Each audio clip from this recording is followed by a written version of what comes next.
Collision is a new book from local author Shay Desyreá, and Shay is joining us this morning with a copy. We've got our hands on a physical copy of your book. Collision, thanks for being with us. Thank you for having me. Well, let's talk a little bit. You know, you're realizing probably a dream, a labor of love to be able to sit here and have your work in front of you, you know, in a physical copy. But what was your background as an author to be able to get kind of to this point and have a published work out there for all to read? So I actually have no background as an author.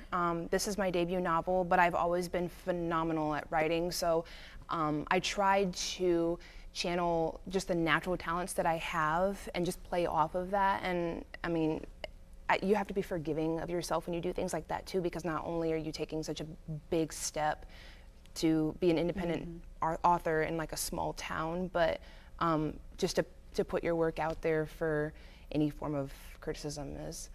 But yeah, I'm confident, and I'm so confident that I put like literal endorsements of people that have read it before anyone else was able to get a copy of it, so that they can kind of get like an idea of what people have said about it. I love hearing that journey where you admit this was not my background, but I'm also, you know, hearing you say, when you say I'm confident, you know, in this work to be able to share it, because there is that vulnerability of taking something that might be new to you, but having this dream and this story. So let's dive in, because I was even talking to you earlier in the break that it sounds like there is a little bit of a twist within this story. So introduce us to your characters and what we might be able to expect. We don't want to give everything away, but we want to give a little taste of Collision. So what do I say about this story? Well, first of all, Collision follows the main protagonist. It's only told in her perspective. Her name is Hannah Clowet. She is a Midwestern local, and she's just kind of trying to find her place in the world. She's grieving over the loss of her mom, and she meets a mysterious boy who kind of helps her defy her own, or push her own boundaries, defy her own ethics, and just challenge herself. And even though at face value it comes off as a romance, I don't like marketing it as a romance. Don't get me wrong, like I love romance novels. I typically find myself reading them more often than any other genre, but I've never marketed this as a romance, and I've never marketed it really just for the twist. I've marketed it because of the themes that you can take away from it, because there are so many, and romance just kind of acts as the catalyst for it.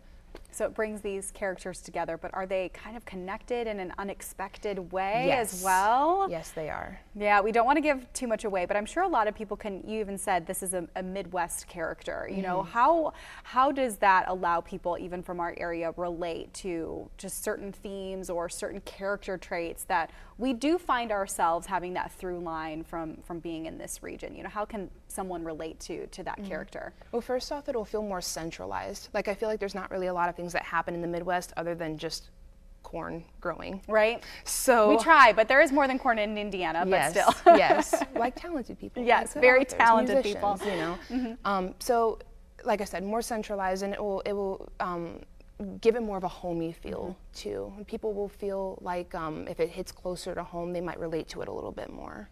It's not taking place in some big city like Los Angeles or like New York City. It's just here. Kind of has that tempo and that flow, probably the day-to-day life that a lot of people can see within themselves. But you also, if someone checks out your website, you have created a film as kind of a companion piece to Collision. Talk about how that can work together if someone's reading your book and going, oh, this would help me maybe visualize, or that even that creation process to you. Well, the film really just started off as more of a hobby, and quite honestly, if I could have stuck as close to the book as possible, I would have. Like, my idea was publish a book, do an ebook, and then possibly do an audiobook. But instead I was like, no, I'm just gonna make a film for it, because a lot of people like films. They like to see things play out like visually on a screen. But really, they still coincide with each other.